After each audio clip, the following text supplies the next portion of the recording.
एकदम मस्तमौला, जवान और बुद्धिमान था। वह सारी दुनिया घूम लेना चाहता था।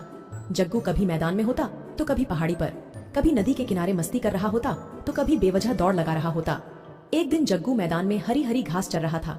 चरते चरते उसे पता ही नहीं चला कि वह कब अपने झुंड से दूर चला गया। उसे इसका पता तब चला जब उसे अनजाने खतरे का एहसास हुआ। उसने मुंह उठाकर देखा तो वह डर से बुरी तरह कांप गया। उसने देखा कि जंगल के सबसे खूंखार शेर, शेरू और वेरू उसके काफी समीप आ चुके थे। उसका उनसे बचना मुश्किल था। जग्गू को समझ आ गया था कि कोई अच्छी तरकीब ही उसकी जान बचा सकती है। जग्गू घास चरने का नाटक करते हुए तेजी से कोई तरकीब सोच रहा था। डर से उसकी हालत खराब थी। उसकी छोटी सी गलती उसकी जान ले सकती थी। शेरू और वेरू को लगा कि जग्गू ने उन्हें नहीं देखा। वे आराम से उसके समीप पहुंच गए थे। जैसे ही शेरू और वेरू उसके पास गए, जग्गू को एक तरकीब सूझी। वह जोर से रोने लगा। तू चाहे कितना भी तेज रो ले बेटा, आज तेरी जान नहीं बचनी है, शेरू ने मुस्कुराते हुए कहा। यह सुनते ही जग्गू जोर जोर से हंसने लगा। जग्गू को जोर से हंसते देख शेरू और वेरू हैरान रह गए। जब जग्गू रो रहा था तो वे सोच रहे थे कि यह सलोना सा बछड़ा उन्हें देखकर डर गया है और इसलिए रो रहा है। लेकिन इतनी जोर से इसके हंसने का क्या कारण हो सकता है? यह सोचकर शेरू और वेरू असमंजस में पड़ गए। अरे जग्गू, तू हमें देखकर ऐसे दांत फाड़कर क्यों हंस रहा है? क्या तुझे हमसे डर नहीं लगता? वेरू ने पूछा।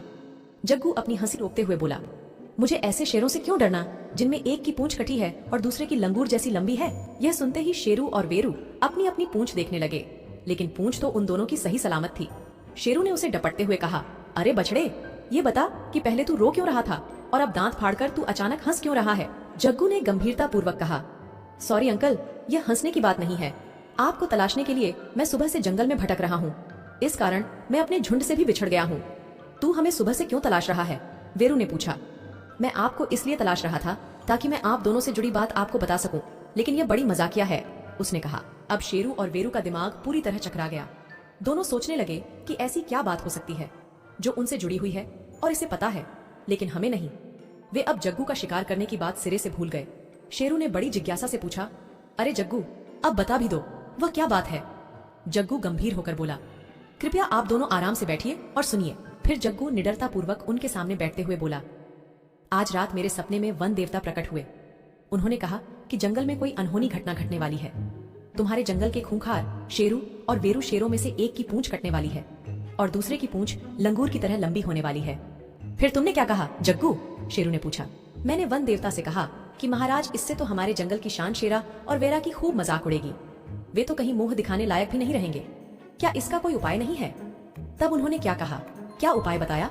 वन देवता ने कहा, उपाय तो इसका है जग्गू, लेकिन लगता नहीं कि शेरू और वेरू इस उपाय को मानेंगे। जग्गू, तुम उपाय बताओ, हम अपनी पूंछों को बचाने के लिए कुछ भी कर सकते हैं। जग्गू समझ गया कि शेरू और वेरू अब उसकी गिरफ्त में हैं। जग्गू ने कहा, तो सुनो। वन देवता ने कहा कि अगर शेरू और वेरू की पूंछें आपस में बांधकर समझौता कर लें तो दोनों की पूंछें वैसी की वैसी ही रहेंगी।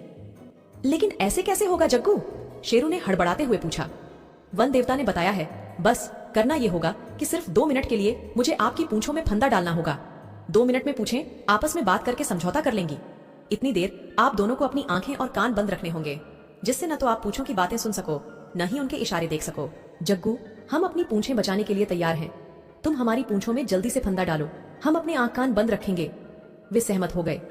जग्गू ने शेरू और वेरू की पूंछें आपस में बांध दी और 2 मिनट के लिए उन्हें मन ही मन 1 से 120 तक गिनती गिनने को कहा। शेरू और वेरू ने अपनी आंखें बंद कर ली।